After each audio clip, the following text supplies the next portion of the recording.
Сразу ма? Или қыздырынып десең? Қыздырынғанда не деп разминка істеп тастайын деп отырмын. Бүгін бізде подкастымызда Қазбек. Қазбек контент маркетолог, оның кейсінде үлкен брендтер бар. Оның ішінде қатты тәтті, Донер Насатбаева, Донер Заде, Ауру фильмінің продвижениесімен айналысқан, және өзі тағы да біз білмейтін, айтып беретін процесстермен бөлісетін кейстармен бүгін сұраймыз. Қош келдің, Қазбек. Өзің жайлы қысқаша ақпарат. Нұрсерік, рахмет көп шақырғаныңа. Жалпы бірінші рет подкастқа келіп тұрмын. Шыны керек, кішкене қобалып жүрмін. Бірақ енді настрой бешеный, бұйырса бір барша білгеніммен бөлісіп. Жалпы тегін біліммен бөліскен жақсы көремін. Өзім курс сатпаймын.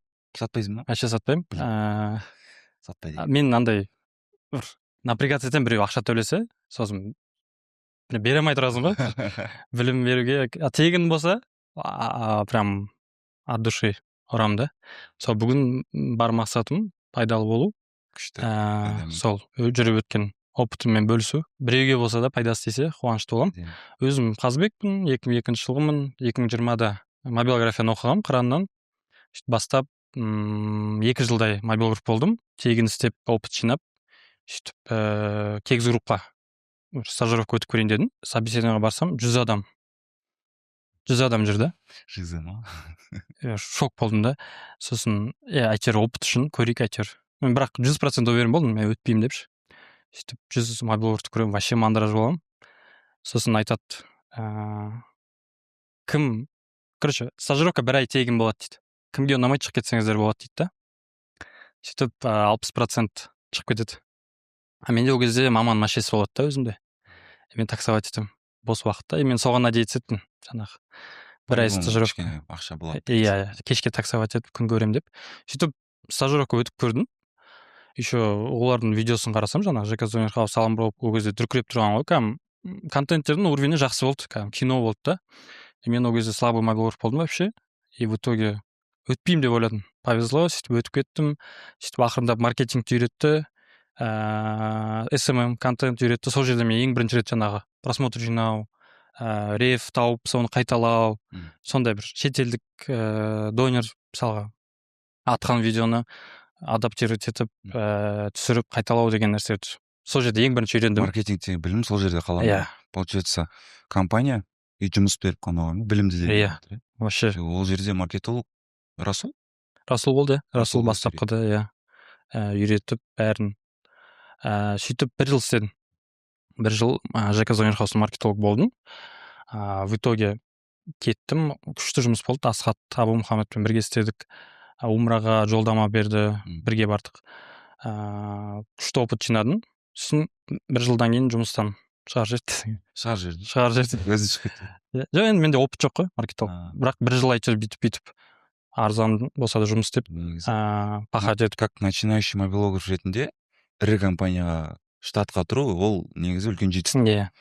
Әйтпесе, мен мобилограф болған кезде 30 бутикқа кіріп отказ алу намного хуже да оның жанында. Мына жерде кішкене опыт алып, штатқа кірген өзі фундамент жақсы болған. Сөйтіп, ол жақта кеттім. Енді қазір кішкене бэкграунд айта өтейін, чтоб ұзақ. Нормально. Сөйтіп, 2023 жыл ол жақтан кеттім, бірақ андай болды. Неме айналсам? Мобилографпын ба, маркетологпын ба? Каждый по чуть-чуть болды да? Неопределенно. Вообще, ешқайсысын бір 100% білмеймін. Анадан бір чуть-чуть, анадан бір чуть-чуть, анадан бір чуть-чуть. Сөйтіп, 2023 жылы қайтадан мобилограф боламын. Хикмет Travelға досым жұмысқа шақырады. Кекстен кеткен соң мен ойладым, мен кексті істедім, айырдым. Қазір шығам. Любой жерді есігін теуіп кірем. Жыртам. Додо пиццаға кірем, Макдональдсқа кірем деп ойлаймын ғой. Кексті істедім деп. Бірақ жұмыс таба алмадым. 2 айдай. 2 ай жұмыс таппадым. Headhunter'дан іздедім, маннан. Что-то болмады. Сосын досым жұмыссыз жүрген көрді да. Нұрдәулет деген бір Хикмет Travel'да маркетолог болып істеп жатты. Маған айтты, Меккеге барып жұмыс істейсің ба дейді. Ол жаққа мобилограф болып бару, ол кез келген мобилографтың арманы ғой. Мен 6-шы күні уже срыв болып, сөйтіп 20-шы күні қайттым ғой. 20-шы күні. Сосын қайтып келем, мен ойлаймын, мені қайта шақырмады, В итоге.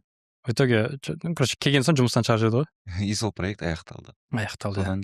Содан кейін Андай болды, бір екі кісі обещание берді, вот маған кел анау мынау, бірақ болады ғой күттіріп қояды. Сөйтіп бір екі кісіден жұмысқа шақырту алып күтіп жүріп бір ай 2 ай өтіп кетеді ғой, жұмыссыз болған. Андай расходтар бар, рассрочка анау мынау, сөйтіп кредитқа бата бастаймын потихоньку. Сөйтіп жүріп бір кофейняға жұмысқа кіремін, 200 мың теңге зарплатаға. Нормально болды, объем көп болмады, соны істеп жүрдім. Үйленгім келді. Мен ойладым, жұмысым жүрмей жатыр, өйткені үйленбедім. Бір кісі айтты маған. Омаржел емес. Асхат Абумухаммад айтты, үйленсең байисың. Үйлен деді, короче. Мен соған сендім. Омаржел айтқан. Көрген біріншісіңіз. Мен ол кезде сенбедім. Потом ақыры настраиваться етіп, болды үйленемін деп, жаңа умрадан келген соң ата-анама айтамын. Олар айтады, жазда давай, жарты жылдан кейін. Жазда кішкене квартираны сатып, бүйтіп тойға дайындалайық, күте тұр дейді. Сосын уже потихоньку андай уағыздар тыңдап, жаңағы үйленсем байисың, анау мынау деген настроиться ете бастаймын. И сене бастаймын, үйленсем байимын дегенге. Прям. И содан кейін сынақтар басталды, бірақ андай финансовый. Үйленгеннен кейін? Жоқ, үйленгенге вот дейін. И бір моментте андай уже ой пайда болады да, әлі дайын емеспін ба үйленуге, өтірік сияқты деген сияқты бір. Или вообще наоборот минус кетіп жатырмын да, жаңағы кредитқа батып, бірақ все равно сендім, короче, үйленсем байын деп. Сөйтіп жүріп, Урбакофеда істеймін, 2023 жыл. Мобил Урбакоф 2 ай жұмыс істеймін, жұмыстан шығарып жіберді. Жұмысым ұнамайды, короче, сапасы. Сөйтіп қайтадан 2 ай жұмыс істеп жүремін, дым шықпайды, бірақ в итоге анда-мында істедім, сөйтіп 1 жыл жүрдім, короче, өзім таба алмай. Микрокредитқа батып кеткен ғой. Сол кезде әкем машина алып берді. Ертең үйленген соң жаяу жүрме деп. Сөйтіп сонымен таксовать етіп, бүйтіп тура үйленген ұзату неке қиған кезде соңғы микрокредиттерімді жаптым ғой. Сол кезде Донер Аспаевға келдім. То есть получается сен үйленген кезде Сатпаева Донерға келдің. Иә, тура. Бірдей болды ғой. Бірдей болды, иә.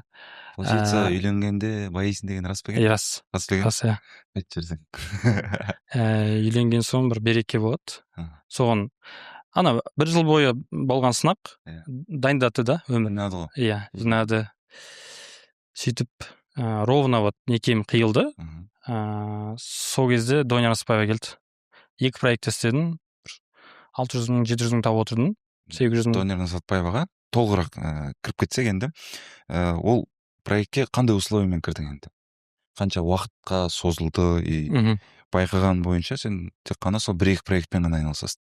Кейбір там маркетолог СММщиктер 5-6 проектпен айналысып, айына 2 миллион тапқың келе ме? Онда подробнее вас деген әңгімелер ғой енді. И сенің жұмыс істеу тактикаң, там процессің қалай? В общем, бір кезде Асхат Абумухаммад пен Әлібеков жарысады 7-7-ді. Иә, кофе. Иә. Сол кезде мен Асекен қолдайыншы кезінде умраға жолдама берді, жұмыс берді, опыт берді, 50 мың теңге атайыншы деймін. Аттым да, қолдап касса жарысады да Әлібеков екеуі. Сол кезде ол кісі қатты қуанды. Мен бұрынғы сотруднигім келді, анау, значит, мен жақсы шеф болдым ғой деп қуанады да, сторисына салады. Басында ойлаймын, салмай қойыңыз жарайды, шын керек емес деген сияқты. Сөйтіп бір салады, әйтеуір, бывший маркетолог кексіп, сол кезде маған Донер Аспаев жазады. Бізге жұмысқа келіңіз, анау деп. Барам, 250 мың теңгеге келістік. Ол кезде сол одан бөлек бір проект болған. Сөйтіп бастадық, ақырындап жаңағы көшеде опросниктер түсіріп бастадық Еламанмен. Ол идея кімге келді? Мысалы, 5 рет істеп бітіру деген шетелде болып па еді, или бізде Қазақстанда сендерден байқадым мен? Біз Донерді 5 рет істеп бітіру деген идея қайдан келді? Біз опросник түсіріп жүрдік, челлендж. Сулифа, мына мемлекеттер тап, анау мынау деп әртүрлі ойындар түсіріп жүрдік. Бір кезде менде ой келді, неғып біз донеркамыз, бірақ ойын ойнап жүрміз басқа темада. Соңында ғана мәңіз донер деп береміз. Мен ойладым, значит, продуктқа байланысты бір ойын керек. Басында жарыстырдық 2 адамды. Танымайтын 2 адам тауып алып жарыстырып, анау. Видеоларымыз потихоньку ата бастады, бірақ жарысқан кезде адамдар қақалып қалып жаздады да. түйіліп қалып, кетті. сосын мен ойладым, біреудің өміріне қауіп төнеді, может быть, ертең біреу қақалып қалса, өліп қалса, құдай сақтасын деп уайым болды, репутацияны. Сөйтіп 5 рет істеп бітіру, 10 рет істеп бітіру деген идея келді. Бірінші рет түсіріп көрген кезде 4,5 миллион просмотр жинады. Жігітпен түсіргенбіз. Сосын екінші часть қызбен түсіріп көрдік. Сол кезде 6 миллиондай жинады. Сөйтіп түсіріп жүрдік. Бір жарты жылда бүкіл донерка түсіріп бастады ғой. Сол рубриканы. Барлығы. Конкурент, прямой конкурент. Донер на Абая. Бүкіл Қазақстан. Орысша, донер за 5 укусов. Сол кезде біз не істерімізді білмедік. Уже донер аспайды 1 жыл істеп жатырмын. Жақсы келаттық. И бір кезде мынандай ой келді. Давай адамдарды қуантып, бір сыйлық жасап, сөйтіп андай донер аспайған бір 5% прибылін жаңағы біреуге сыйлық алып беруге, жұмсайық, жақсылық жасауға. Бірақ қалай жасасақ болады, чтобы просто кет қалмайтындай ол, деп ше, ауаға взаимовыгодно болатындай, біз өз просмотрымызды алатындай. Сол кезде бір идея келді. Донерді 5 рет істеп бітіру дегенді рубриканы біреумен түсіреміз. И соңында жаңағы арманыңыз қандай деп сұраймыз да, и айтамыз жаңағы. Бұл видео 4 миллион просмотр жинаса, сізге арманыңызды алып береміз деген сияқты бір ой келді. Сол негізі арман реально шын ба орындайтындар? Шын болды. Вообще постанова түсірмейтінбіз донер аспайды. Донер аспайда вообще постанова түсірмейтінбіз. Бір кезде бір рет түсіріп көрдік. И то прям постанова емес, просто адам таппай қойды көшеден. И танысымыз көшеде қорқады. Танысымызға айтамыз, келші, сенімен түсіріп алайықшы дейміз. И давай сен такси ұстап тұрған сияқты бір жасайық. И біз косяк жүріп қойдық, то что Абай оправдаға дейін бірақ көше екен да. Прям тиіп тұр да, 100 метр. И біз Сарыарқада түсірдік, бет тоқтап келіп, Абай оправда 300 деп айтады. Сол кезде прикол болатқан еще. И ол бізге отырады, бірақ ақшасын бәрін бердік, реально түсірдік, жаңағы донерді 10 рет істеп бітірді. Жесткий хейт болды. Жаңағы еналар постанова, Абай оправда тиіп тұр. Содан кейін ауыр кетті. И маған ұнамады сол постанова түсіру, и алдау, и шынайы болмады. Содан кейін мен айттым, болды, постанова вообще түсірмейміз, живой. Сол үшін очки Ray-Ban сатып алдық. Ол кезде Ray-Ban вообще не форсилась. Танымал болмайтын. Біз Ray-Ban сатып алайық дедік. И а то былай ғой, если бүйтіп адамға көшеде подходить етіп, плюс еще мобиловка түсіріп тұрса, вообще қысылып қалады адам. Қысылып қалады? То ол адам там автобус күтіп тұрса, ол автобус кезі кетіп қалады деген. И біз сөйтіп мобиловкамен келіп түсіріп көрдік, адам бүйтіп қысылып қалды. Сол кезде давайте, короче, тихоря түсірейік, очки сатып алайық дедік. Сөйтіп Ray-Ban очки сатып алдық 300 мыңға. И қорықтық, короче, окупиться, не окупиться, компанияның ақшасы болсын. И ол очки бізге прям 200 миллион просмотр алып келді ғой. Прям халық қолдады. Ондай болмаған ғой. Бірінші болып істедік та. Бірінші болып бастадық. Бірінші болып бастадық. И в итоге 12 миллион просмотр жинайды. Бір аптада. AirPods деп айтқан, AirPods'ын алып бердік. Сөйтіп ана рубрика күшті кетті дейміз да, екіншісін түсіреміз. Бір бала Apple Watch сұрайды, Apple Watch 4 миллион просмотр дедік. Ол да жинайды. Ертесі күні алып береміз. Сөйтіп бір күні скутер, ең популярный видео біздегі тоже бір бала жаңағы пеші курьер болады. Сөйтіп соған жаңағы давай 6 миллион просмотр жинаса, саған электровелосипед алып береміз дейміз. И ертесі күні жинайды, біз алып береміз. Содан кейін вот донер аспайған несі көтерілді, репутациясы, танымалдылығы. Бұрын да танымал болатын, сарафанкамен жақсы продукт болған арқасында. Біз бір 2 еседей өсірдік енді по ощущениям. Содан кейін Фадимен коллаб болады. Фадидің тоже айтады, тойға кредит алғам, соң қиналып кеттім. Қиналып кеттім демейді. Тойға кредит алғам, кішкене қиын болып жатыр. Соны жабу арманы деген сияқты айтады. И біз 10 миллион просмотр деп айтамыз оған. Ситуацияны пайдаланып кеттіңдер ғой, негізі ол Twitch'та стрим жасап жүрген. Ол айтып қалады. Типа, сосын барып, донерны сатпай, 5 рет істеп, смело деген кезде кіріп келген жоқсыңдар. Мен TikTok'та отырдым. Оказывается, Фади стримда TikTok көріп отырады екен оқырмандармен, көрермендермен. И бір кезде видео шығады, жаңағы, неғып мен алдымнан шықпайды осылар, 2 рет істеп бітіретін едім, осылар неге мен алдымнан шықпайды дейді да. Прям больно айтады. Сөйтіп мен Фади танимын ғой бұрыннан, реклама алып жүргем. В итоге давай мен саған келіп түсірейік бір нәрсе қылып деймін. Сосын ол мен бүгін бос емеспін, мен стримдамын дейді ғой. Сосын мен айтамын, онда стриміңе кіріп келсекші деп кредитін жауып бердік. 1 миллиондай кетті. Бірақ содан кейін тоже Фадин видеосы 13 миллион жинады ғой. Фаза жоқ. И мына жерде мысалы там 1 миллион жауап беріп жатсыңдар, там скутер алып беріп жатсыздар. Әрқайсысы 150 мың, 100 мың, 50 мың, 100 мыңнан кетіп жатыр ғой. И мысалы бизнестің иесіне оны қалай түсіндіресіздер? Ол идеяны мысалы басында давай солай істейік деген кезде көп маркетолог, контент креаторларда проблема бар. Ұтпай қалсақ, ертең қадалып қаламыз ғой деген сияқты. Ертең мына ақшасы кетіп қалады. И кәсіпкер айтуы мүмкін, ол ертең минусқа кіріп кетеді деген кезде идеяны қалай саттың негізі? Бұл көп мамандардың несі ғой, бойлы ғой. Бюджет бөлінбейді, сенбейді деген. Енді біріншіден мен ойлаймын, результат көрсеттік, просмотр жинадық.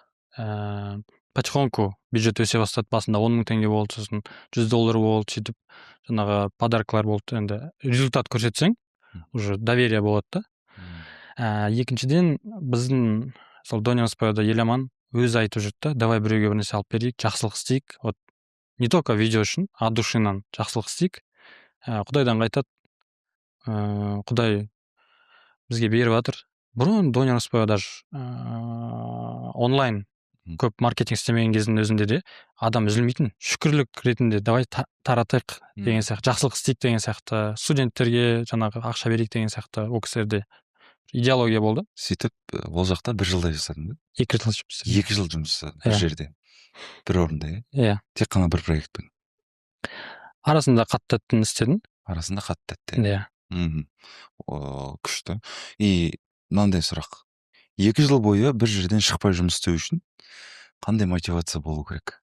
Что олар сені ұстап қалатындай, сен там не істемейтіндей, жалығып кетпейтіндей. Қазір көбісі 2 аптадан кейін, 2 күннен кейін жалығып кетіп жатады. Сенде қандай кеңес бере аласың? Ұзақ бір уақытта стабильно жұмыс істеу үшін. Мен бастапқыда Донерспайда істеп жатқан кезде параллельно қатты істеп жаттым. То есть мен 2 проект жүргізіп жаттым. Бір кезде Донерспай айтады, давай сен бізге штатқа керексің, анау-мынау, полный фокусың керек. И үлкен ақша ұсынады. Сол кезде маған үлкен ақша болды. И мен ол кісілерге айтамын, мен бұл ақшаны ақтай алмаймын. Қаншалықты үлкен ақша екен? Ол өтіп қалатындай. Мен үшін үлкен ақша болды. Бір 2 жыл бұрынғы теңге болды. Бізде ғана істейсің деді. Мен ол кісілерге айтамын, ол ақшаны окупать ете алмаймын. Өзіңді обесценить етіп тұрсың ол жерде. Жоқ, мен объективно қарайын да, мен жұмыс істеген кезде жаңағы 500 мың аламын ба, 500 мыңға тұрарлық жұмыс беруге тырысамын да. Уайымдаймын да. Просто Құдайдан қорыққаным ба, білмеймін. Сөйтіп ол кісілерге жоқ деп даже отказ бердім. Сосын ол кісілер айтты маған, біз саған сенеміз деді. Просто сенеміз деді. Сол кезде мен келістік. Сөйтіп жақсы условия беріп отқандықтан сөйтіп 1,5 жыл пахать еттім ғой. Офиста жабылып 24-те 7 жұмыс істедік қой. Телегированиялар қандай болды? Мысалы сен өзің видео түсірген жоқсың ол жақта, өзің монтаждаған жоқсың, командамен кірдің ба или как? Мен именно Донерспайда мен өзім түсірдім бәрін өзің. Бастапқыда бір мобилограф мен ғана болдық. И ол мобилограф что-то дисциплинасы дұрыс болмай жұмыстан шығарып, сторис, TikTok, Reels бәрін өзім істедім. Менде мүмкіндік болды, жаңағы мобилограф жалдап, видео жалдап, бірақ делегировать ете алмадым. Андай монтаж ұнамай қалады. Сөйтіп өзім істедім бәрін. Сөйтіп команда соңғы уақытта ғана команда жинадық қой. А так ол кезде бәрін өзің істедің. Мен делегировать ету үйрену тоже не ғой, өнер ғой. Ол да қиын нәрсе. Мен біреуге тапсырып істей алмадым. Өзім монтажын істеп. Жоқ, донерно сатпай қалған. Полностью өз монтаждап, өз түсіріп, не деген робот еді. 2 жыл бойы, как положено. Дерзко. Респект. И жақсы нәтижеге шығарды. Негізі Донер Сатпаева сырттан бақылағанның өзінде де бәрінің аузында жүреді. Именно сұраған кезде мыналар істеп жатыр ғой міне деген кезде опа дейсің да, уже ести бастайсың олардың результаттарын. И коллабтары жақсы ұнады маған. Фадидің өзі негізі жақсы алып келді деп ойлаймын. Жалпы Донер Оспаевада жұмыс істеп жатқан кезде ең қатты көмектескен Ақсұлтан консультацияда алғанбыз. Ақсұлтан Қалиев байып кетті. Консультация алдық, и бірінші консультацияда ол кісі бізге позиционирование жайлы айтады. Мен бұрын білгем, бірақ қолданбайтын, ұмытып кететін, мән бермейтін. И позиционирование жайлы айтты. Сендер бір точка құру керексіңдер, бір нәрсені жеткізу керексіңдер. Жазып шықтық, короче, қандай преимущество бар бізде, не жеткізуіміз керек, қандай ассоциация құруымыз керек. Получается, екі ауыз сөзбен Донер Сатпаева не жеткізді? Бізде жақсы ет, жақсы сапа, қазір ұмытып қалыппын ғой. Короче, қазір мен Донер десең. Бізде басқа десең. Жаңағы адамдарға көмектесу от душинан. Жаңағы бір какой-то процент прибыльдің адамдарды қуанту үшін жұмсау, соны контентпен транслировать ету деген бір ассоциация құруға тырыстық. Сосын екінші бір 3 айдан кейін бірден результатын берді сол. То есть, мысалға қазір Донерзадада істеген кезде менде мақсат бар да, осы май айында не жеткіземін деген сияқты. Сондай стратегия болу керек. Бір смыслдан ұрып отырасың. Иә, адамдарда бір сол смысл қалыптасқан кезде, миында қабылдаған кезде, олар ертең сатып алуға келеді да. Потому что миында қалыптасады, бұл жерде жақсы ет деген сияқты. Күшті. Әдемі, ұнады. И мына жерде рекламная интеграция. Достар, егер де дәл осындай сапалы подкаст түсіргілеріңіз келсе, студия іздеп жүрсеңіздер, қайдан табу керегін мен айтайын. Сол таспа деген студия бар Алматы қаласында. Біз дәл қазір ішінде отырмыз. Әдемі дауыспен, әдемі жарықпен, әдемі камерамен өздеріңізге сапалы подкаст жазғыларыңыз келсе, сол таспаға келіңіздер. Қай таспа? Конечно, ол сол таспа. Күшті. Енді давай чуть-чуть там более ценность туралы сөйлесіп өтейік. Енді жақындарың, туыстарың немен айналысатынын түсіне ма? Не істеп жүр деген кезде, қазір не істейді деген кезде, не деп айтасың сен? Мобилогерсің ба деп сұраймын аз неңдегілер. Или там басқа туыстарың жиналып қалған кезде, әлі сен мобилог болшысың ба деп айта ма, или қалай? Көбінесе енді үлкен кісілерге рекламамен айналысқан деп айтамын. Рекламамен. Иә, маркетинг десең түсінбей қалады. Бірақ жақындарым бәрі подписан ғой, көріп жүр. Немен айналысамыз, иә. И көзқарасы более-менее уже. Иә, қазір енді контент деген бәрі біледі ғой, не екенін, иә. И бұрын қиын болатын. Что за мобилогер falan, үйленген кезде де кім немен айналысады деп қайын жұрт сұрайтын, күйеу бала немен айналысады. Сондай басында біртүрлі болған. Қазір бәрі біледі ғой. Контент маркетологтың графигі қалай өзінде негізі? Жеке өмірге, жеке демалысқа жете ма? Қазір проекттермен жүргеннен кейін график қалай? График мен 12-ден кешке дейін жұмыс істеймін. Бір жерде бүкіл фокусым қазір Донерзадада. Қалған уақыт қазір недавно қызым туылған, соған бөлуге тырысамын, иә. Так сол. Негізі соңғы бір 8 ай 15-20 проект істеппін да. Параллельно. Параллельно 5 проекттен. Қалай алып қарасаң да, сол 5 проект жүргізіп жатсаң бір уақытта, по-любому біреуіне көбірек уақыт бөліп кетеді екенсің. То есть идеально 5-еуінде жүргізу мүмкін емес екен. Соны түсінген соң, плюс Донерзададан жақсы ұсыныс түскен соң, тек қана осы жерде істей берейінші дедім. То есть партнерствосында өмірінде бірінші рет. Маркетологтың бұл шыңы. Иә. То есть мен зарплата алмаймын. Проекттерге арнап кеттім деп ойлағаннан кейін, Донерзададан сен армандап жүрген, сен қалайтын жақсы ұсыныс түсті, и сосын қалған проекттердің бәрін тоқтаттың. Иә. Донер Сатпаевадан кетуіңе дәл осы ұсыныс? Жоқ. Мен октябрьда Қайрат Нұртастың концертін жүргізгем. TikTok'ын. Сол кезде именно сол концерт болатын апта өте көп фокус сол жаққа кетті. И мен Донер Сатпаевадағы жұмысым хромать етіп қалды. Тура сол біткен кезде ауру фильмі промосы болып атқан. Именно сол кездерде премьерасы болды киноның. И тоже бүкіл фокус сол ауруға кетті. Ноябрьда. и в итоге ол кісілер кішкене ренжіді. Бұл жерде менің косягым. Сосын ол кісілер айтты, что там не істейміз, либо істейсің бе, либо сол ауруда жүре бер деген сияқты айтты. И мен кішкене өз условиямды айттым, егер де осынша ақшаға келіссек, мен бәрін тастаймын дедім. И донерспада полный істеймін деп айттым. Ол кісілер уже сене алмады ма, болды деді, короче. Сөйтіп кеттім донерспадан. Нейтрально кеттім, ешқандай реніш анау-мынау болған жоқ. Жақсы жұмыстар жасалды деп ойлаймын. Иә. Бірімізге рахмет айтып кеттім. Содан кейін видео салам, мен донерспадан кеттім деген. Өзім күтпедім, 200 мың просмотр жинайды, там тиктокта, рилста бір 100 мың ба жинайды. Содан кейін жаңа донерзадан основатель ашайын деп атып донерді мен шақырады, я Жанпейісов Амир деген. Донерзадаға шақырады. Мен айтам, мен қазір дәстүр 2 ауруды істеп жатырмын әлі, давайте 2 айдан кейін, ол как раз сол кездерде біз ашыламыз, давай деді, личный брендіммен көмектесіп жіберсең деді. Плюс ол кісіде Нандук бар. Қазір получается Нандук и донерзада. Иә. И Амир. 3 проектқа қойсың. 3 проект. Так. Бірақ бәрі бір жерде енді. Енді қызық мәселе, енді бұл жаққа примерно сенде процесс қалай болды? Өту, келісу жағы деген сияқты, потому что жай ғана донерзада емес, и плюс адамның личный бренді бар. Байқаймын, что интервью форматта, там, Rolls-Royce сияқты машинада түсіріватындар деген сияқты. И примерно определение қалай болып жатыр? Там 60% донерзада, 20 личный бренд деген сияқты. Маркетолог ретінде жүйелі, мықты бір цифра, дисциплина дегенге кішкене слабым. Бізде андай дикий ғой. Ертең съемка, и біз чисто импровизация.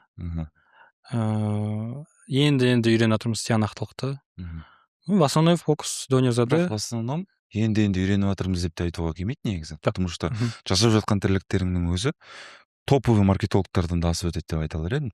Мысалы, топовый маркетологтар бар, там цифраны жаттап алған, KPI, MPI, OPM, ORM бір бәле дейді, бірақ қатты жатып алғанда мынаған бүйтіп отыра береді деген сияқты. Бірақ сендер бүйтіп оны білмесеңдер де, сендердің наоборот көп білмегендерің плюс сияқты. Иә. Көп білмейсіңдер де, ошибаться етеміз деп қорықпайсыңдар. Давай ертең съемкаға онда. Так, актриса, модель керек бізге. Ертең таңғы 10-да бізге модель ақша төленеді. Сторис салып бересіңдер деген сияқты. Действие ғой, ұрамыз ғой. Чисто активаторлар жиналысы дейсің. Бірақ Амир деген кісі өте тиянақты. Еще ол кісі 11 жыл болды осы салада жүргеніне. Кекста жұмыс істеген. Кекста, основательдердің бірі болған.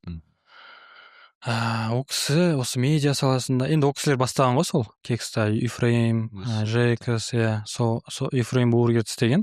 Ол кісі даже менен больше шарит сол контент, маркетинг жағынан. То есть ол кісі не только кәсіпкер, ол кісі мықты маркетолог. И бірге істейміз, екі жақтап идея бәрі екі жақтап. Фокусты бір жерге қойған рахат екен. Осыған дейін даже донерзадан бастаған кезде параллельно киномен алысатқам. Киномен. И стресстен стресс, уайым, анда-мында, то донерзаданы күшті қылып істесең, кино хромать етіп қалады, киноны күшті қылып істесең, донерзады сөйтіп жүріп шашап кеттім да, и бұл сөйтіп бір жерде істеймін деп шештім. И бір неже айтып қалдың өзің видеоңда. Донерзады, именно Донер Сатпаеваның жанында орналасқан. И чувство вины бар, что мына жақтан кетіп, мына жаққа кетіп қалдым деген сияқты. Сол жайлы толығырақ айта аласың? Андай бір өзімді Луиш Фиго сезініп кеттім. Шыны керек. Бір андай сатып кетіп. Реал Мадридке ауысып кеткен сияқты. Иә. Тура жанынан ашылған соң кішкене ұялам. Сотрудниктерді көрген кезде. Почему-то ұялам. Хотя вроде ештеңе жаман істеп жатқан жоқпын, просто ол кәсіп қой, жұмыс, рынок. Ол кісілермен де сөйлестім. Бәрі жақсы. Нормально, да? Просто бір жағынан шоу ғой. Шоу жасау. Ана жақтан кетіп, мына жаққа келдім. Деген сияқты. Иә. Ешқандай конкуренция, біріміз жамандау деген жоқ. Амир, основатель. Оның до этого личный бренд болмаған негізі. Ол про там өзі салып жүрген негізі деген сияқты. Неге кәсіпкер болып личный бренд бастағысы келді? енді қазіргі кезде егер де сен онлайнда жоқ болсаң, егер де сен кәсібің Reels пен TikTokта жоқ болса, ол жоқ қой фактически. Көлеңкедесің да. Ол мен болсын, Амир болсын, любой адам, хоть электрик бол, хоть моблогер бол, егер де Reels пен TikTokта жоқсың ба, қазір офлайн өте қиын заказ табу, анау мынау. И необходимость қой қазіргі кезде. Сол үшін ол кісі негізі вот захотел, сделал. Бұрын бастаймын десе бұрын бастайтын еді да. Қазір ақырындап істеп жатырық. Бірінші видеолардың сценарийін мен жазып бергенмін.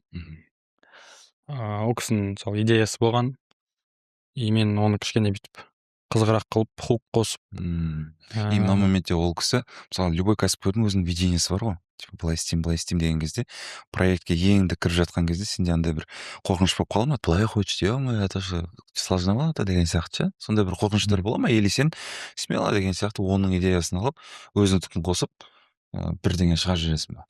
Шыны керек, соңғы вот бір жыл өте жақсы кейстер болды, өте жақсы жұмыстар болды. Кино, анда-мында Доня Спаев жарды. И бір андай самооценкам жақсы болды ше. И офер көп болды. Сол кезде Амир шақырған кезде тоже бір андай сенімділік өзіме деген болды. Ол кісіде де маған доверие болды. И личный бренд енді бастап жатқанына уже қарағанда, что кәсіпкерлерге уже бұл да вызов сияқты. Типа жеке өзінің аккаунтын жүргізіп жатыр. И бизнес аккаунтта ғана емес, и өзі да, мысалы. Получается, адамнан сатып алатынына бірде-бір дәлел. Иә. Бізде именно Амирмен личный бренд жүргізген соң көп адам именно Амирдан келеді. Даже мен Доня Заданың страницасын жүргіземін, өзімдің Доня Заданы продвигать етемін. Бірақ көбінесе енді нақты цифрасын оны есептей алмаймыз, бірақ ол кісіден именно өте көп адам келеді. Жеке байқасам, мысалы, доверие ғой. қазір Саламбро дейсің бе, мысалы? Особо кішкене қатты. Саламбро 3-4 ай бұрын жеген шығармын. Потому что кезінде Асекең жақсы жүріп жүрген кезде Саламбро негізі жегін келіп тұратын да. Не из-за того, что Саламбро там мықты жүріп жатыр аккаунтын, из-за того, что Асекең стористар өтіп жатыр, мотивациясы өтіп жатыр. Доверие. Бүйтіп айтып жатыр саған, смысл бер, жастар бір жейінші кел деп жегін келеді да Саламброны. Дәл сол сияқты бұл жерде Амирдің өзі де жүргізіп жатқаны жаңадан ашып жатыр, типа, я не побоялся там рядом с гигантом открыть свой сеть деген сияқты ше. Андукты жүргіздім, там аралап шықтым Кореяны. Оның барлығы история ғой негізі, адамға сол керек та. Ал біздің кәсіпкерлер там кішкене успешті ғана көрсеткеннен кейін, артқы там андай әрекеттерді көрмегеннен кейін особо қатты жақтыртпай қалады да. Вот Амирда уже органично басталғаннан кейін, там өткенде Қырғызстанға барып келіп, ноутбук сыйлағаннан кейін уже доверие еще больше келеді да. Жейін сенікін деп барасың да, короче. Сондай негізі подход кәсіпкерлердікі солай болып жатқан сияқты болып көрінеді маған. Енді көбімізде қалыптасып қалған, мен өзім әлі сонымен күресем, маркетинг деген бір пихать ету, реклама деген, продажа деген бір ешкімге керек емес нәрсені бір тек таргет емес стирать етіп жіберу деп қалыптасып қалғанбыз да. Негізі маркетинг, продажа, жаңағы реклама, контент, ол сен просто көрсету керексің, айту керексің, не үшін сен жеу керек, не үшін сен көру керек, как есть. То есть ешкімге пихать етпей, расскажи, покажи, докажи, что тебя надо кушать деп. Осы моментте Қазақстанның контент сферасында ұнамайтын бір нәрселер бар ма саған? Өте жақсы сұрақ. Ешкім көрмейтін контент түсіру. Сен ақша алып отырсың, бюджет құртып отырсың, бірақ егер де сен істеп жатқан ісіңді ешкім көрмесе, он лайк жинаса, угроза ма? То обидно да. Екіншіден, продукт жайлы түсірмейді ешкім. Развлекательный, танцы, липсинг. Бизнестер олай жүргізбеу керек страницасын. То есть қатты развлекательный контент көп болмау керек. Продукт жайлы түсіру керек. Опять же, расскажи, почему тебя надо кушать, покупать, покажи визуально қаттырақ жұмыс істейді. И докажи, вот, ешкімге пихать етпей, көбісі ойлайды жаңағы продукт жайлы түсірсем ол рекламный контент ол өтпей қалады деп. Бірақ негізі егер де сенің продуктың керек болса, біреудің потребностьін жапса, болін жапса, онда ол өтеді. То есть репост жасалады, давай барайық, давай сатып алайық деп өтеді да. Бағасын жазып болсаң вообще өтеді. Біреу жазады қымбат деп, біреу жазады ол нормально, біреу сатып алады. Көбісі бағасын жазбайды ғой. СК бар, бағасын бүкіл әлемге жай салған, сендер айтпайсыңдар деген прикол бар ғой. Иә. Сол сияқты да. Мне кажется, ондай билеп түсіретін контенттер негізі в основном СММщиктардың для своей выгоды сияқты, потому что олар 4-5 проект алады жаңағыдай, и билеп түсірген оңай ғой, без слов. Иә. И біз білеміз, что актрисалар, там актерлар, сол жақтағы поварлар бір дубльмен түсіп бермейтін, камерадан қашатын. И барасында бір күн бар, 4-5 сцена түсіріп аласың, сондай бидің, там приколдың бетіне маска қойып. Это оларға выгоднее сияқты болғандықтан сондай контент көп сияқты деп ойлаймын. Менің ойымша, бұл бір ешқандай не емес. Көп бизнестер ойлайды, жаңағы біз SMM алсақ, бір нәрсе жүргізсек, касса көп келеді деп. Бірақ олай жұмыс істемейді да. То есть SMM, мобилография, контент, таргет, оның бәрі инструмент, чтобы адамға жаңа позиционированияны жеткізу үшін. Жеткізе алсаң, қалай да жеткізуге болады да. То есть контент арқылы жеткізуге болады, таргет арқылы жеткізуге болады, офлайн, хоть листовка тарат. Егер де ол жерде сен позиционированияң, преимуществоң жазылып тұрса, адамдар келеді. А просто бит түсіргеннен вряд ли. Максимум бір узнаваемость кішкене. Ауру фильмінде ол по длительностью там бір ай ғана созылды ма или как? Ауру фильм несі, промосы 4 ай болды. 4 ай болды. 4 ай бойы жұмыс істедің ба сол жақта? Иә. Кука Бесек партнер шақырады. Тоня Аспаева жұмыс істеп жатқанды көреді, ұнайды, жұмысқа шақырады. Келе сала бэкстейдж материалдар береді маған. Соны әйтеуір бүйтіп күшті заголовок жазып, позиционирование өзіме ыңғайлап жазып алып, салып бастаймын. Жақсата бастайды. Именно ол моментте бәрінің айтуы бойынша, даже қызық премияның өзінде маркетингі әдемі болған фильм деп айтқан көбісі. Шынымен де маркетинг әдемі болды. Шаш талып келетін болсақ, там гонорар шаш за волосы деген сияқты, оның барлығы негізі бір жағынан маркетинг қой. Именно процесс жайлы толығырақ айтып кетсең. Жалпы ауру фильм маркетингінде Куканың командасы, үлкен командасы болды.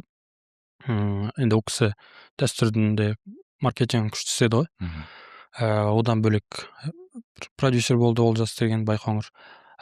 Плюс мен болдым. Мен көбінесе жаңа TikTok, бэкстейдждерді бүйтіп миллион просмотр жинайтындай қылып салу. Очень мықты SMM-щик болдым ол жерде. Барынша атсалыстық. Қиындықтар да болды. 10 миллион гонорар деп хайп ұстауға тырыстым. Басында жаңағы бір фото болады. Жаңағы Дильназ тұр, Алдик тұр, Аян тұр. Соны саламыз. Жаңағы қалай сол суретті бір просмотр жинайтындай қылып салсам болады. Қарапайым сурет қой.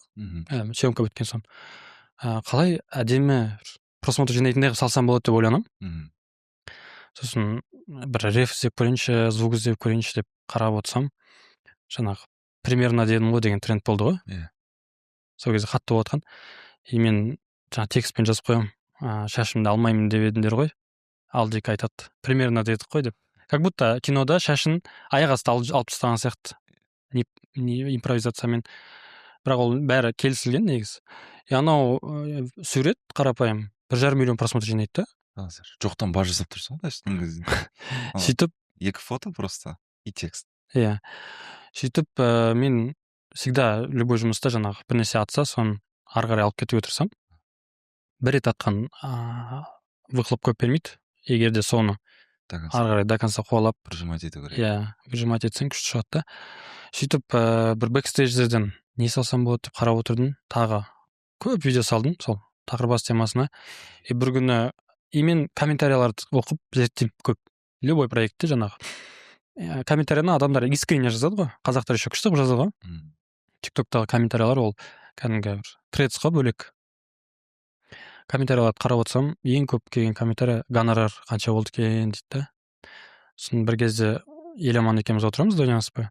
Еламанға жаңағы 10 миллион деген поступление келеді да. По работе. Брат, скриншот жасап жіберші деймін ғой. Скриншот жасап жіберші деймін. и жібереді, мен оны жаңа қиып алып алдик деп ауыстырамын да, и сосын бір тренд болады, тағы бір тренд.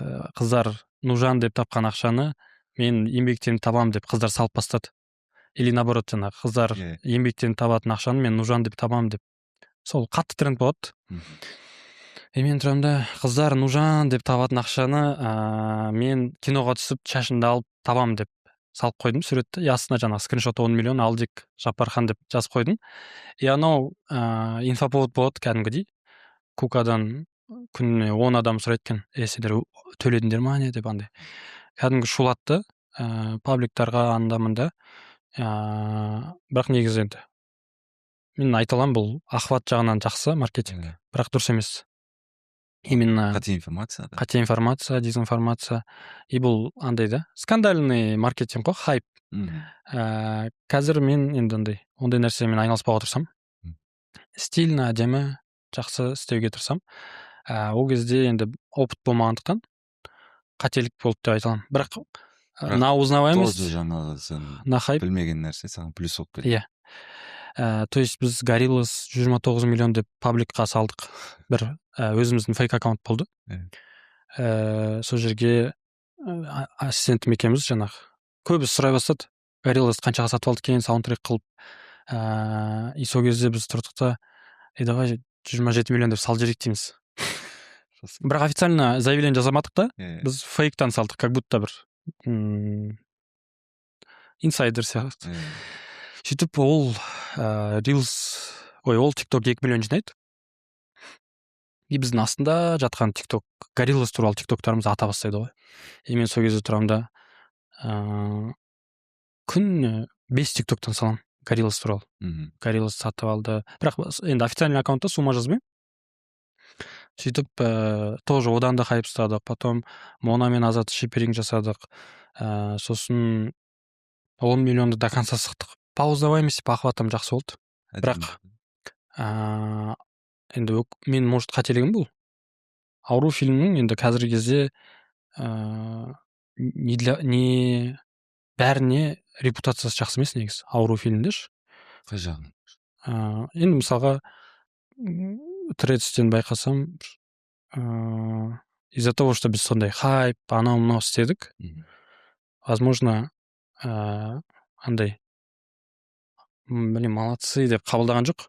Наоборот, скандально известный фильм болды да. Я бы хотел бы, чтобы стилево, мысы бар фильм болған ше. Но кому-то это, кто-то так воспринимает бұл фильмді. Но есть определенный адамдар жақтыртпайтын да. Енді бұл фильмнің өзінің жанрына да байланысты деп ойлаймын. Типа соңы, бізде қазақтарға соңы түсінікті болу керек қой. Типа хэппи энд болып, барлығы рахмет балам деген сияқты. Главное, рак болып қалмаса болсын. Қыз жерде де сол тема. Бірақ соңы кішкене түсініксіз болғаннан кейін, типа қиылып кетті ғой. Типа неопределенность болып қалғаннан кейін, оларға енді Ноланның фильмдерін тағы бір қарап шығу керек сияқты. Олар вообще соңын өзің шеше ал деп айта салады олар. Негізі фильм ұнады, маған барып көрдім. И жаңағы бүкіл халықтың айтып жатқаны да рас негізі, что маркетингі мықты болған фильм. И қызық, премияда тоже айтты ғой, там степ жасап, типа, біз маркетинг емес, кино түсіреміз, анау деген сияқты. Бұл жерде маркетингте ішінде сен де барсың ғой. Типа сен узнаваемость. Бұл жерден основной мақсат киноның шығып жатыр, шығайын деп жатыр, міне деп алып келу ғой, енді ол қандай жолмен болсын. Қазіргі кезде просто естірту деген бұрынғыдай жұмыс істемейді да. Бұрын сен туралы естісе болды, сол жеткілікті болатын. Ал қазіргі кезде естірту керек, еще бір ценность беру керексің да. Біз андай агрессивно болды да. Бір апаның тісін жұлып тастаймыз. Сол видеоларды көрген шығарсыз. Байқоңыр түседі ма? Там шаш алу, хайп болды да. Сол. Теперь хочется как-то стилево. Мысалға маған ғашықпын саған маркетинг ұнады. Вообще, Еркебұлан Тоқтардан. Ғашықпын саған маркетингі? Еркебұлан Тоқтардан реклама алды ең басында. Сол бір мыс берді ол фильмге. Прям Ботамия екен ба? Сосын олар әдемілеп субтитрмен тизерлар салды. Бұл жерде $15-20 мың несі жатыр да кәдімгі мәселесі жатыр да. Бюджет жатыр да. Ол кәдімгі риск қой, өте үлкен. И содан басталды, олар стильно тизерлар салды жаңағы субтитрмен. Олар әртүрлі интеграция жасады, барлық жерде шығуға тырысты. Саундтректерді сатып жүреді, байқасаңыз. Вроде Алматы деген өлеңді бұрын естігенбіз жаңағы, қатыгездеу Алматы деген. Бірақ осы фильмнен кейін андай күшті видеолар сала берді да, жаңағы. Бұл менің миымдағы жаңағы өлең деп бүйтіп сығып тұрып тұр. 100 видео салған шығар. Сол кім, мысалға даже Жасұлан актер бірінші әні да былайша айтқанда енді танымал болған. Әнші болмаса да ән сатып жүрді да маркетологтар. Бақыт деген кісі істейді командасымен. Ең күшті маркетинг ғашықпын сағында болды соңғы жылдардағы. Ол да миллиард жинады. Иә. Ешқандай хайпсыз, ешқандай просмотр жинайық дегенсіз, стилево, киношно, абсолют синема болды ғой. Байғазан ол жерде негізі тоже жаңағы сен айттың ғой, бір өткен видеоны выжимать етсем деген смысл жатқан сияқты, өйткені қайтадан фильм. Дәл сол актер и дәл сол актрисаның махаббаты. Екеуі более-менее бір-біріне жақсы плюс-минус болғаннан кейін тағы екінші выпуск тұрып жүрген сияқты, соған қарап продюсерлер. Сол қайтадан істеген маркетолог Бақыт командасымен ғашықпын саған істеді ғой. Мысалға 37 деген фильммен Ауру қатар шықты ғой. Ауру көбірек жинады. Мен ойладым, біз жарыс қой енді. Здоровая конкуренция. Біз көбірек жинадық. Yes деп ше. Бірақ 37 стильно болды да. Прям метрода прям Асан Мәжит, Зарина Кармен, Еркебұлан Дайыров мынандай болып кетті да, сол фильмде ше. Енді бұрыннан да мықты актерлар ғой. Бірақ маркетологтар былай сатып жүреді да, былайша айтқанда. Мысалға қазір енді шыны керек, көп адамдарға 37 фильмі былай да, мықты фильм да. Ауру скандальный тоже жақсы фильм. Бірақ 37 именно стиль ұнады да маған. Маркетинг. Сен ойлайсың ғой негізі. Махаббатпен. Маған екеуі де жақсы деп ойлаймын. Екеуі де жақсы. Көрдім екеуінде. Так, екеуі де ұнады. Новый там проект түскен кезде сенде бір андай өзінің теорияларың бар ма? Менде мысалы бір смена, екі или үшінші сменада видеоны атып тастайды. Өзіңде бір теориялар бар ма сондай? Нешінші видеоны ретке атады, чтобы оны түсініп алу үшін деген сияқты. Мен өзімді атпай жатқан кезде кішкене думкаға кіріп кетесің бе өзің? Демеп кетті деген сияқты. Өзім еріншек адаммын ше, қатты еріншек адам. И кішкентай кезімде сөйтіп ерке болып өскен ғой. Соны өзіме бір плюс қылып алдым ше. Мен аз әрекет істеуім керек, бірақ әр әрекетін жаңағы просмотр жинау керек деген сияқты ше. Почему-то сол плюсқа айналып кетті. То есть мен каждый видеом бір видео түсірем ба, соны просмотр жинайтындай, жыба жинайтындай түсіруім керек деп түсірем ше. Көп маркетологтар, коллегаларым бар, пағат етеді да. Күніне 10 видео, анау. Бірақ көбісі андай өтпей қалады да. То есть каждый видео түсірем ба, күшті қылып түсірем, или оған энергия құртпай қояйын деп солай мыслетім.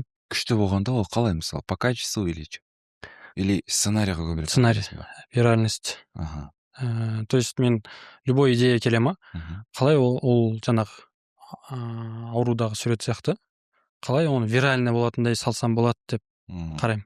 Әр бір идея келе ма, так, донор Насыпаева, так, 5 рет істеп бітіру ма, қалай оны біз виральный болып, басын қалай істейміз, ортасын қалай істейміз, не қосу керек, соның бәрін ойланамын.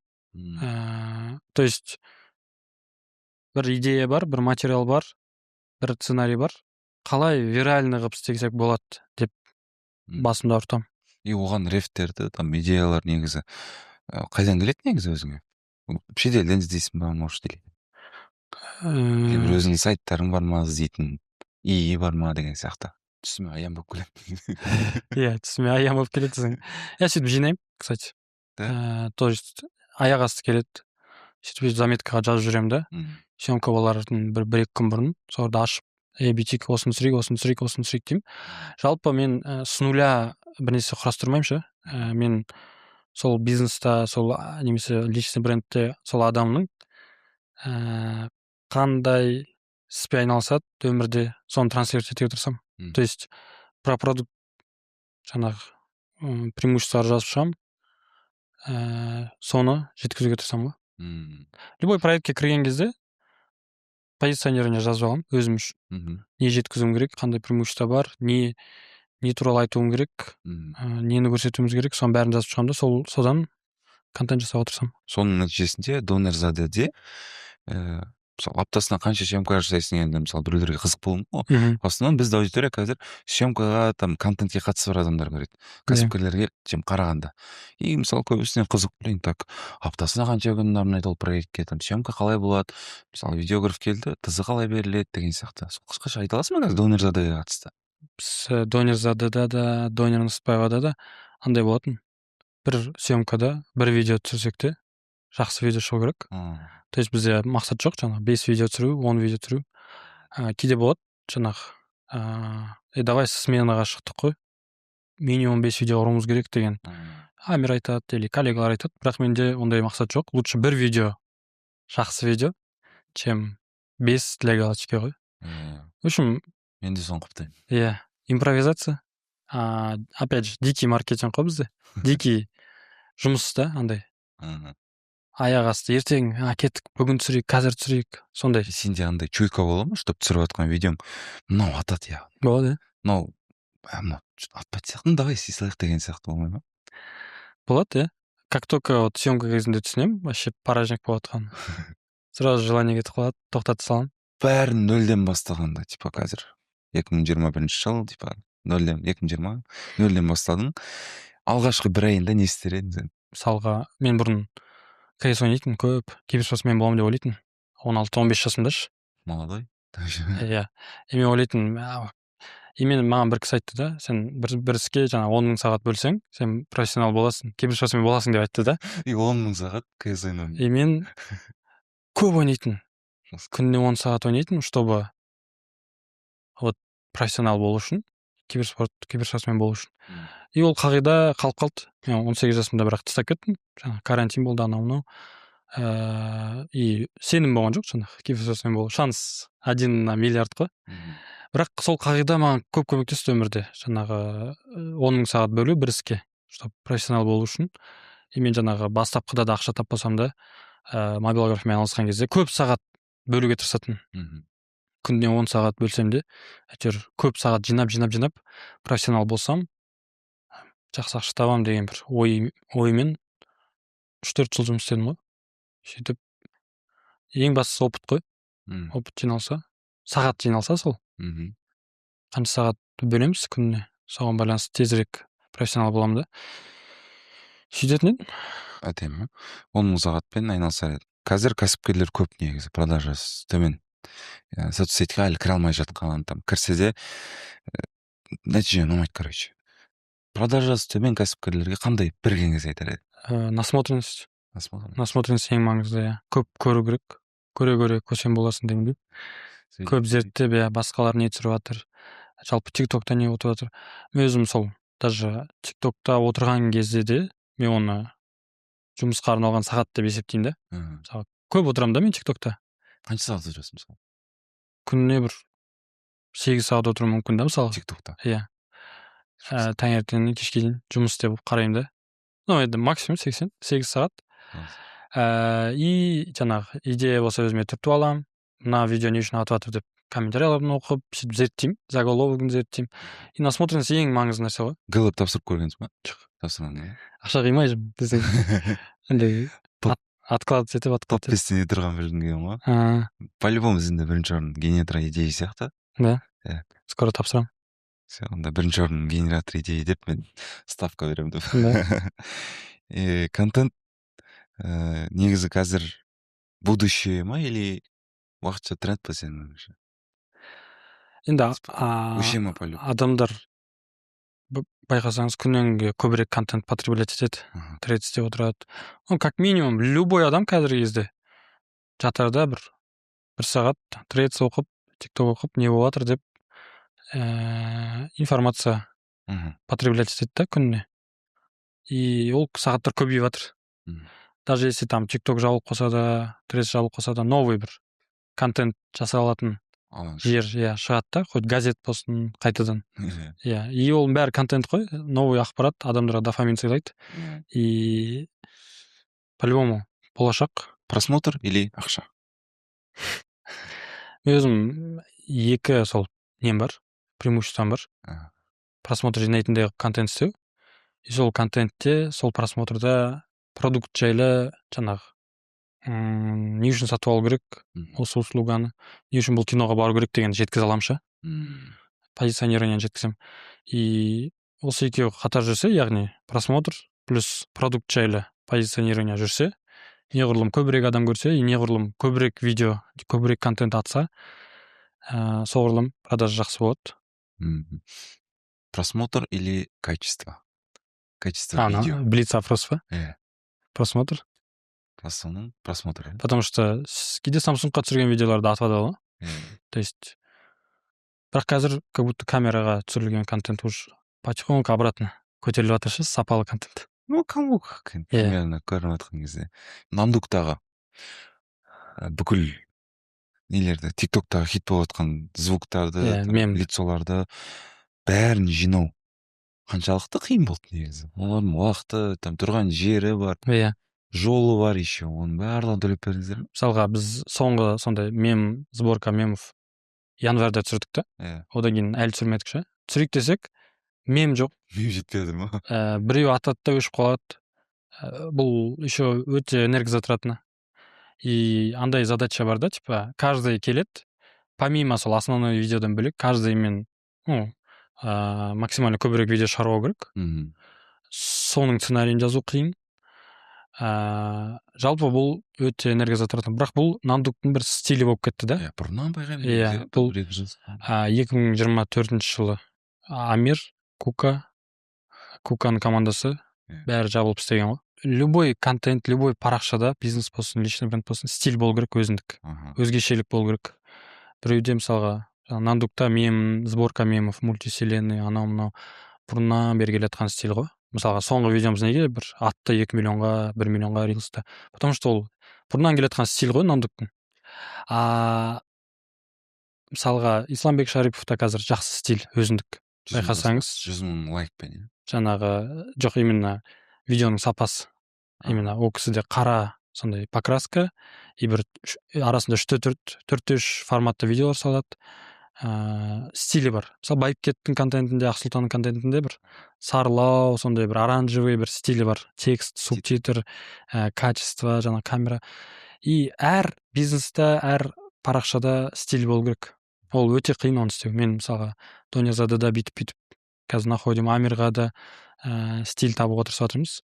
Өзіме де бір өзгешелік болу керек, уникальность. Мысалға тағы қандай примерлар бар. Донер Аспаян стилі донерді 5 рет істеп бітіру, мысалға да.